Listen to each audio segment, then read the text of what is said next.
il y a des pays qui n'apprennent jamais les langues des autres et des pays qui apprennent massivement la langue des autres. Il y a des pays qui ne s'intéressent absolument pas à l'histoire des autres. Il faut pouvoir un jour dépasser cela. Je pense que l'universel, c'est une notion essentielle, mais l'universel doit être universel.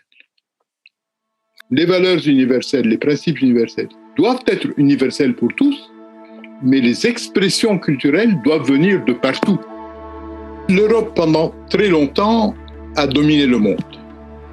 Quand l'Occident a connu son expansion depuis le XVe siècle, c'était un mouvement sans précédent dans l'histoire. Et l'Occident, l'Europe essentiellement, s'est répandu partout dans le monde.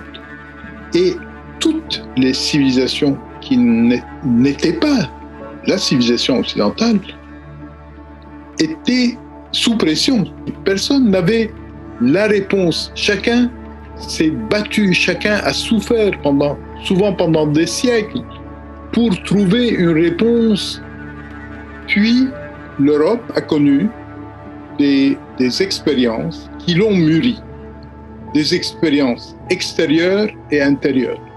Et donc, le rêve européen tel qu'il a été conçu à la fin de la Seconde Guerre mondiale, c'est plutôt le rêve de pays qui sont revenus de leurs ambitions planétaires excessives, qui sont revenus d'une certaine arrogance qui s'est exercée pendant quelques siècles et qui ont essayé d'imaginer quelque chose de différent. J'ai d'autant plus d'affection pour l'Europe d'aujourd'hui qu'elle a dépassé cette période coloniale, cet égarement colonial vers quelque chose d'autre. Pas complètement, pas partout, mais dans l'ensemble. Ma critique de l'évolution de l'Europe aujourd'hui, c'est simplement qu'elle ne va pas assez loin. L'Europe est une force de sagesse, de raison, d'équilibre. Elle n'a pas toujours été par le passé, elle a même parfois été l'inverse, mais elle est devenue cette force-là.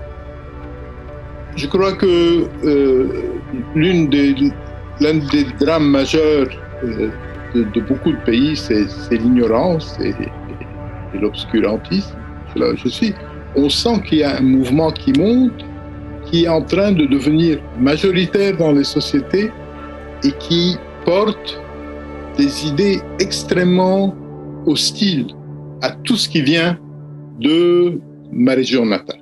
Et on ne peut même pas leur dire, mais si vous dites ça, c'est parce que vous êtes raciste, etc. Parce que il y a eu tellement de développement que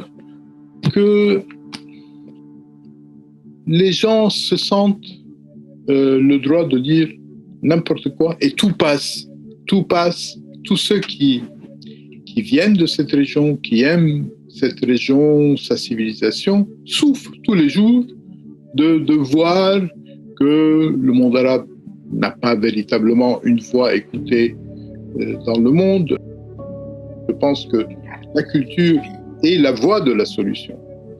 Il faut respecter la culture des autres, il faut connaître la culture des autres, aimer la culture des autres et faire connaître sa propre culture d'origine et la faire aimer par les autres.